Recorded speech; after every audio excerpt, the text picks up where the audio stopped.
7, 6, 5, 4, 3, 2, 1.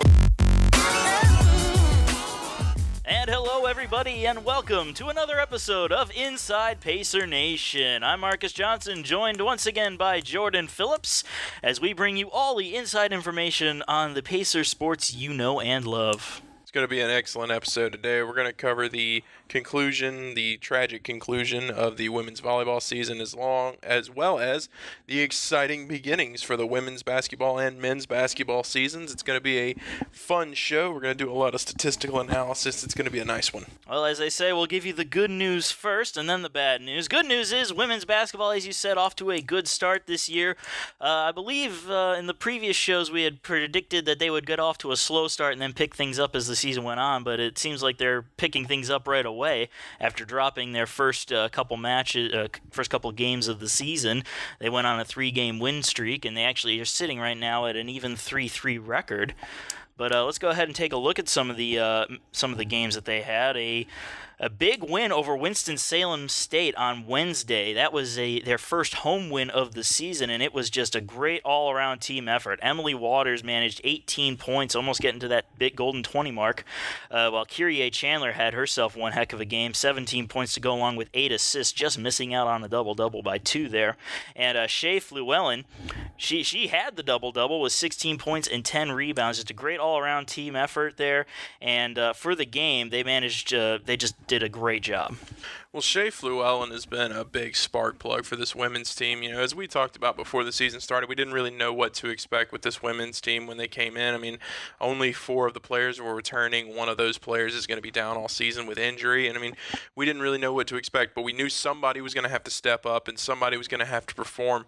And Shea Flewellen so far has been one of those players. She's currently shooting 48% on the from the field, which is good for third on the team. She trails Shayla Baldwin, but in her defense, Shayla Baldwin has only shot 7 times, so she has a .571 percentage, and then she also trails Star Toomey, but Star has only shot 16 times. So I consider, Shea probably the leader on the team, and when you take into account, yeah. Exactly, when you take into account the number of shots. So shooting 45 or 46% from the field is not bad at all for Shea Flewellen, and I mean she just does a lot of things out there.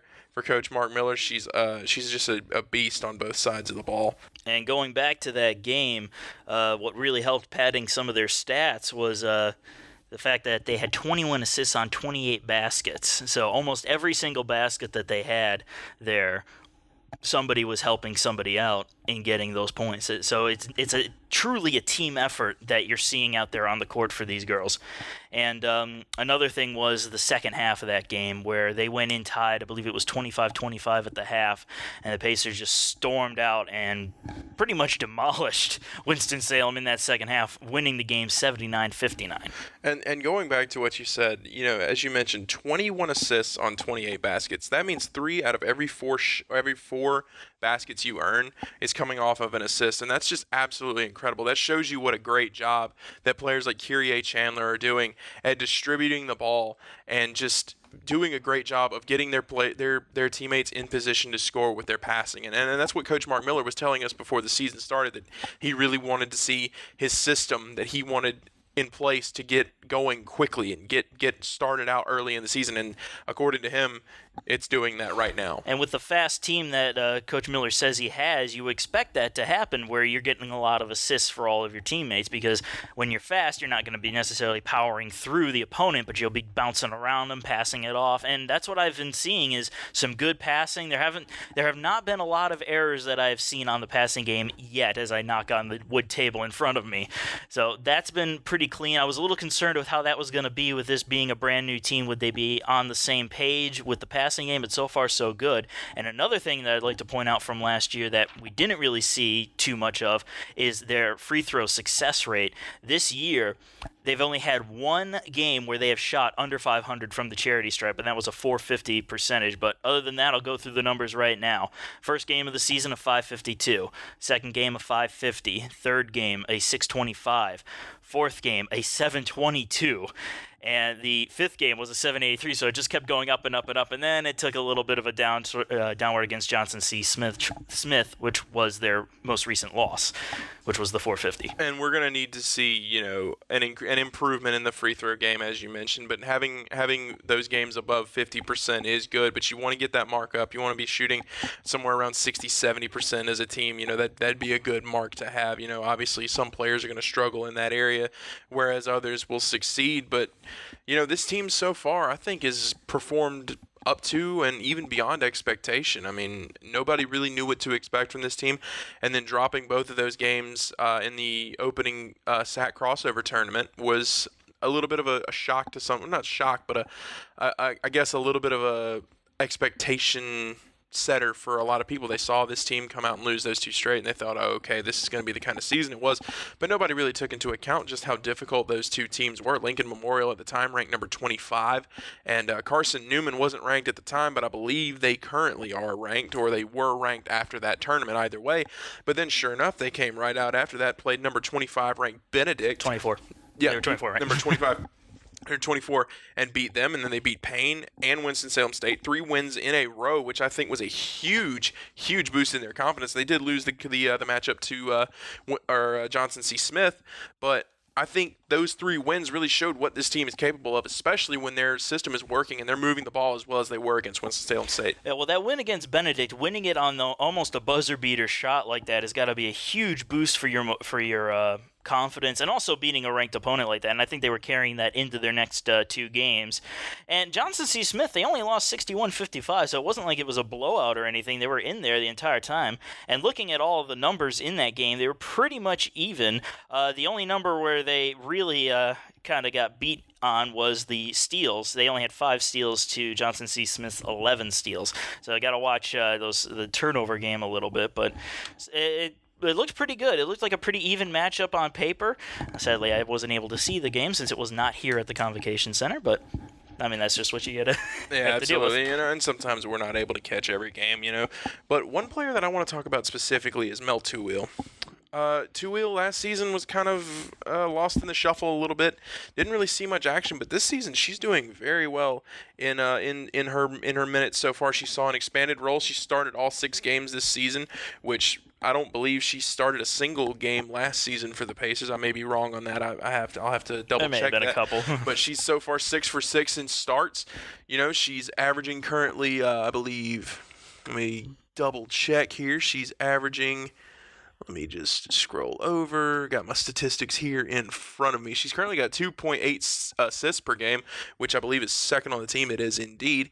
And among that, she's also averaging 8.2 points per game, which doesn't seem like a lot, if you're used to, NBA level numbers. But at this level, D2 women's basketball, 8 points per game is a solid number, and that's good production from a player who last year a lot of people didn't really expect much coming into this season, but she's done a great job embracing this expanded role, and I'm pretty sure Coach Mark Miller has got to be proud of the way that and I'm actually sure he is. I've spoken to him about it. He's very proud of the way she has progressed this season, and hopefully she can continue to progress and really, come into her own here in her sophomore season. And I mean, it is still also an early season, and to be putting up those kinds of numbers, not necessarily unexpected, and you can always get better. Try not to get worse, obviously, but we'll see what the future holds for Two-Wheel. And there's other players on the team. We can talk about Emily Waters all day. Let me just pull up my notes here. Emily Waters, as of right now, she leads the team with 11 points per game average. She leads the team with 70 points this season total. She leads the team in defensive rebounds with 32 and total rebounds with 12. She's second on the team with 13 offensive rebounds, second only to Star Toomey. And, I mean, she's just doing it all on both sides of the ball for the Pacers. She is really coming into her own this season. She does a great job camping out under that basket, too, picking up those rebounds and then converting them into points when you're in the offensive zone. And her free throw game isn't too bad either. In the limited action that I've seen her play, she's been pretty consistent at the charity stripe, and that's going to go a long ways to winning. A lot of the games last year, the Pacers lost because their free throw percentage was not nearly good enough. And this year they've made the adjustments, and it's paying off. 3-3 to start off. Could be worse, could be better, could be worse, but hey, I'll take it right now. Yeah, absolutely. I mean, this team, they're entering conference play here this weekend, and as of now, though, I would say that this team is performing beyond expectation. They're doing very well, and I'd like to see them continue to roll as this season progresses. So far, I'm very excited with the things that I've seen from this team from players like Kyrie Chandler and Shea Fluellen, and the players that we mentioned previously as well. So we can expect those numbers to go up, those percentages to get better, and the record to get even better than that as we move on into a 3-1 team now with men's basketball. Currently 2-1 men's basketball. Hey, it happens. We were going back and forth with that, but yeah, they lost the opening contest as well. They lost to Payne 78-70 in what was arguably a closer game than it maybe should have been. I know Coach Mark Vanderslice was pretty unhappy with that game, but then they came right out after that and got a big region win over Anderson University. That one was 88-85, and then most recently, of course, they got their win last Saturday, 91-76 over Shawan. And the men's team is doing very well, as we mentioned as well. 2-1 so far. They'll also open up conference play this weekend. That'll be Saturday against Georgia Southwestern at 7:30 in Georgia Southwestern. So that'll be a big matchup for them. But we've seen some new faces join the team this year for men's basketball, and I'm pretty excited about a lot of the players. One of the ones specifically that I'm excited about is Donnell Dean. Donnell Dean, the new point guard in the system. Coach Mark Vanderslice is bragging about him early on in the season, and he currently is fourth on the team in field goal percentage with 42. And he's been a big part of this offense so far. He's doing a really great job of distributing the ball. He currently has 2.3 assists per game, tied for first with Faison Brock and Henry Bolton in that category. But he's doing a really great job of really pushing the pace on the offensive side of things, and he just does such a great job at distributing the ball and scoring the ball. He's a really good dual threat offensive player. And before the show, you were telling me about Faison Brock, how you're saying that he's almost a tale of two players between last year and this year. Want to go a little deeper into that? Of course. I mean, last season, he didn't really play much last season. I believe he played in 27 games last year. Not sure the exact number, but it was somewhere around in there. And he made 20 field goals last season in those 20-some-odd games that he played in, and he already has 13 field goals made this season in only 3 games. He's definitely saw an expansion in his minutes. He's averaging 26.7 minutes per game so far, so he's seen an expansion in the minutes that he's playing, but he's also averaging 14 points per game, which he wasn't even near that last season, I don't believe. And he's also shooting 92% from free throw. He's 11 for 12. That's big. Shooting 92% from the free throw is an excellent thing. It gives you that almost guarantee that, this guy's going to go up to the line and he's going to come back with at least 2 points. It's only 11 for 12, but again, they've only played 3 games this year, and with any luck, the percentage will stay up there. Let's just be honest, I don't know if keeping a 92% on free throw is a realistic goal. I mean, it could be. I mean, he could be he could be a beast at the free throw line. We Absolutely. Never know. But we'll see what that number looks like near the end of the season. And an even more impressive stat for me right now for Faison Brock. We can go all day about Henry Bolton, but we're talking about Faison Brock right now. He's 13 to 26 from field goal. He got a 50% from the field, but he's also 50% from 3-point range, 5 for 10. It may seem not like a lot, 50%, but when it comes to 3-point percentage, that is the most high-risk shot you can take, and he's 5 for 10. He's shooting 50%. That is excellent. I mean, that's exactly what you want to see out of a guy like Faison Brock. He's doing great things on the offensive side of the ball and on the defensive side of the ball as well. His rebound totals, he's currently got 12 defensive rebounds, which, if I'm not mistaken, leads the team in defensive rebounds. And he also leads the team in offensive rebounds with 11. I mean, he's doing great things on both sides of the ball for Coach Mark Vanderslice. And I'm looking forward to talking with Coach Mark Vanderslice about Faison Brock and how much he has really come into his own this season. And going off of last year we lost a couple of good key players on the team, whether it was to graduation or to transferring. But to have Faison Brock really step up and fill in that gap, because last year the Pacers seemed to live and die by the 3, and if you're shooting 50%, you're going to live more often than die by the 3-point shot. Absolutely. And I mean, the team right now currently shooting 34% from the field, which is right about where you want to be, honestly. 34%. Not everybody can shoot 500% from the free throw point or from the free throw line. Unfortunately, currently there are 2 players doing it. One is Faison, as we mentioned, and the other Marcus Terry. He's 3 for 6, but they have a couple other players. Paris Ballinger's 3 for 8, 370, or that's about a 38% 3-point range. And also Henry Bolton, he's 6 of 17 right there, sitting at about 35%. So, I mean, that's a good team average to have, about 34%. I mean, it's not perfect by any stretch of the imagination. As we mentioned, it's a high-risk shot, but, I mean, that's not a bad average to have. 34% as a team is good. Yeah, well, the men's basketball team starting off pretty good right now. We expected them to actually be a good team this year, and as we said, the wild card of the PBC.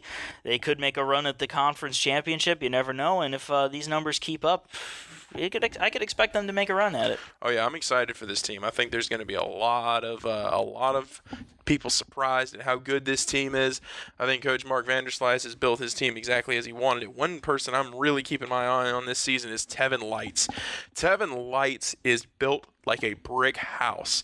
I believe he's 6'10", around 240, but he is solid muscle. He is just a beast under the goal for the Pacers, and that every time he's on the floor, I keep my eyes on him because I'm like, oh man, there's no way anybody is going to be able to beat him to the ball. And so far, he has been a beast for the Pacers, and I can't wait to see just how much potential he has. I mean, he's a very exciting player. And so men's basketball and women's basketball off to good starts this year.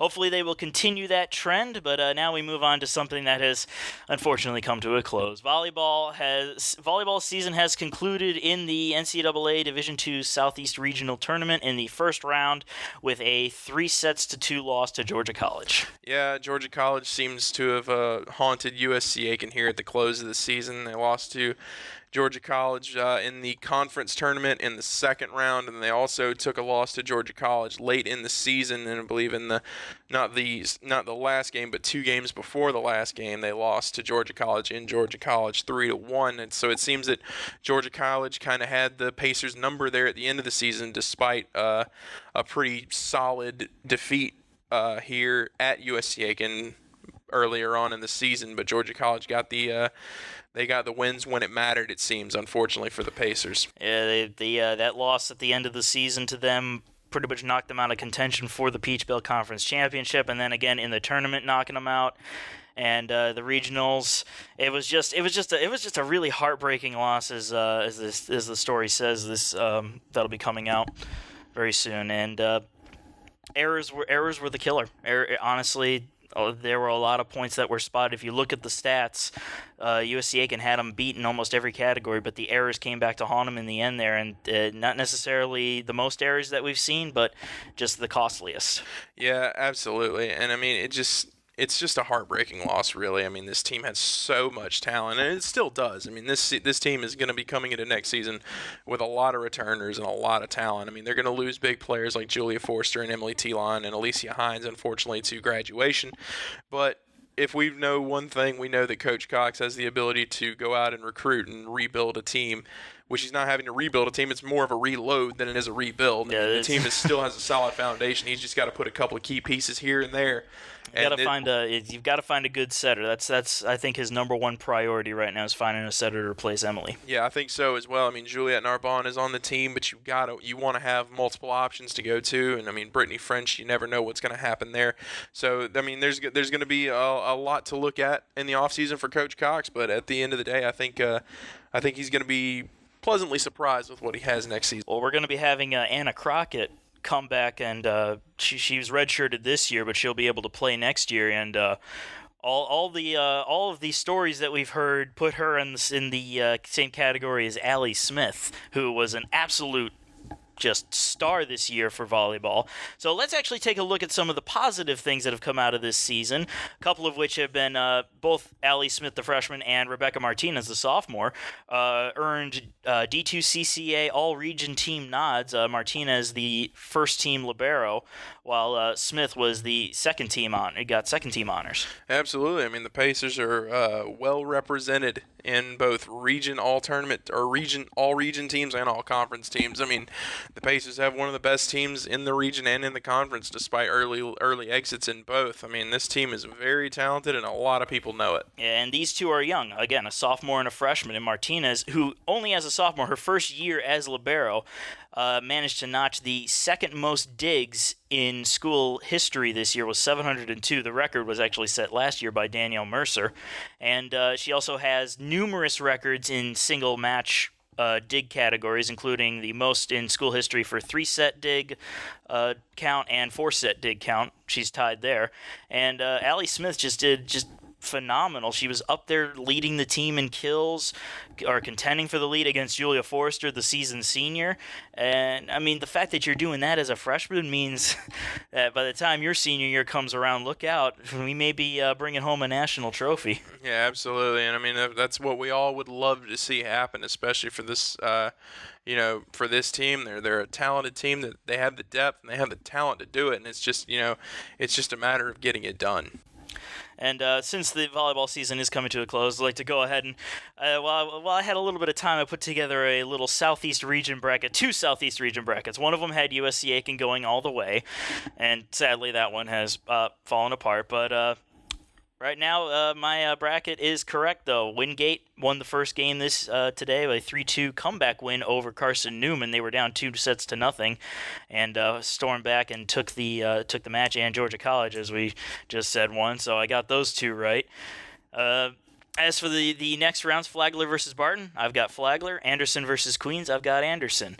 And in fact, I actually have Anderson going all the way and taking the region this year. Oh, really? So we'll see. We'll see if that prediction comes true. I think they'll beat Flagler, and in the Georgia College Wingate match, I think Georgia College will win that one, and they'll play Anderson for the championship. That's a bold prediction there. I'd like to see what Queens does this season. They pleasantly surprised me last season here at USC Aiken in the regional tournament. I'm excited to see what they do. That was the tough one, the Anderson-Queens matchup, having those two playing each other. I mean, that almost should be the championship game in my opinion. And if they weren't matched up this early, I would have probably said those two vying for the championship. But I think Anderson is just playing a little bit better than Queens. I could be wrong. I mean, Queens surprised everybody last year, and with USC Aiken out of it, I wouldn't mind seeing them go all the way after having a heartbreaking loss to the Pacers last year. It wouldn't be too bad, but you don't want to hear too much about the other schools. We're all suffering enough as is. Oh, absolutely. It was a tough loss for the team today, but I'm sure they'll bounce back next season and be just as good next season as they were this year. The Pacers will finish with, I believe, a 26-5 overall record in volleyball, which isn't anything to sneeze at. Last year they were 31-5, and we'll see how the next year plays out. Absolutely, it's going to be an exciting time. It's always exciting time around USC Aiken. I'm excited to see what the team does. I am too, and as we're looking into the future, let's go ahead and talk a little bit about baseball and softball, and a little bit about the show you've been hosting. Pacer Sports Live. Yeah, yes, I forgot what the name was for a second. We host Pacer Sports Live every other Monday, and that's uploaded on Wednesday, the Wednesday after we host. So the next episode will be filmed at Mellow Mushroom. All the episodes are filmed at Mellow Mushroom on location downtown in the alley in Aiken, South Carolina. So we'd love to see you guys come out. We're not going to be this episode will be uploaded on Friday. That will be December 1st. Will it? Yeah, there is no November 31st. Wow. I've been thinking there was a December 30 or November 31st for this entire week. Okay, so it'll be uploaded on Friday, December 1st. So then we will not be filming the following Monday, but the Monday after that, which I believe that is the 11th. Something along those lines. I'm not good with numbers. I am a communication graduate. So I will tell you it's not the 4th. So yes, it will be the 11th. It is the 11th. Yes, it will be the 11th. So we'll be filming on December 11th at Mellow Mushroom live on location. We'd love to see you guys come out. We talk to usually the 3 usual suspects are going to be Coach Mark Miller, Coach Mark Vanderslice, and of course the ever-entertaining Coach Kenny Thomas of baseball, as you mentioned. We'll talk to him. We talk to guest athletes sometimes. I believe you're going to talk about your conversation you had with Jose Bonilla. We talked to Jose Bonilla on the episode last episode. If you haven't watched that, be sure to check it out. He talks about his experiences coming from Puerto Rico and all of the struggles he went through with the hurricane that devastated Puerto Rico not too long ago. He talks about that. He talks about how far he's coming along with his injury, and it's going to be a lot of exciting stuff. And as you said, Jose Bonilla, after you were done with the interview on the show, I actually had a chance to sit down and talk with him over dinner, and he said he's excited about this team. He thinks they've got some really good depth on the team.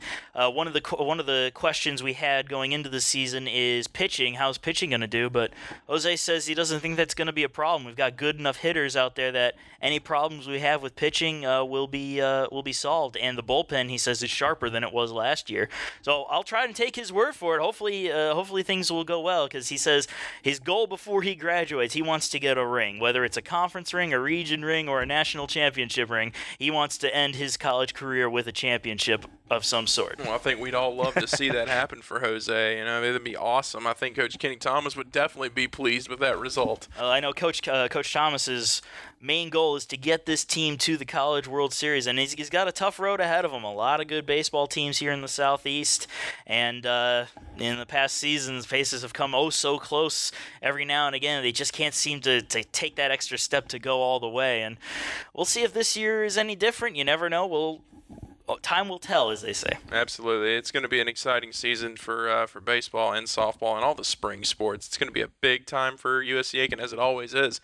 I'm excited to have some of those numbers to look at and analyze as we've been doing. And another sport I'm looking forward to is tennis, but that's just me. I enjoy tennis a lot. I used to play every now and again, and we're trying. I'm not now. Don't quote me on this, but we're going to try to possibly stream a match or two this year, which I will cover if we do. If we don't, oh well, that's just how the cookie crumbles, as they say, or whatever you want to say. I don't know if that's copywritten or not. We'll find out. You'll find out. I didn't say it. Yeah, if I have some FBI agents knocking at my door tomorrow morning, I'll know I was in the wrong.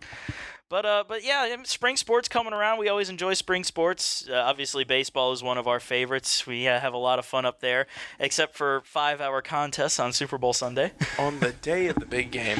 The day of the big game, a 5-hour match. Oh, I was happy. You were very happy with the little quotation marks around happy. I had to cook 200 some odd chicken wings for some people who were also very happy that I was, an hour late to the game. But, yeah, that went well. That went over fantastically. I would imagine so. The zombies living in your apartment probably. Yeah, that was essentially what happened. But, yeah, spring sports just around the corner. That will be starting up in, I believe the first games will be in February, if I'm not mistaken. It's going to be a little cool out there, so when you do come out for spring sports, make sure you button up, because it can get cold down here despite it being South Carolina. But that should just about wrap things up here for Inside Pacer Nation. I'm Marcus Johnson, and for Jordan Phillips, thank you for joining us, and have a good one.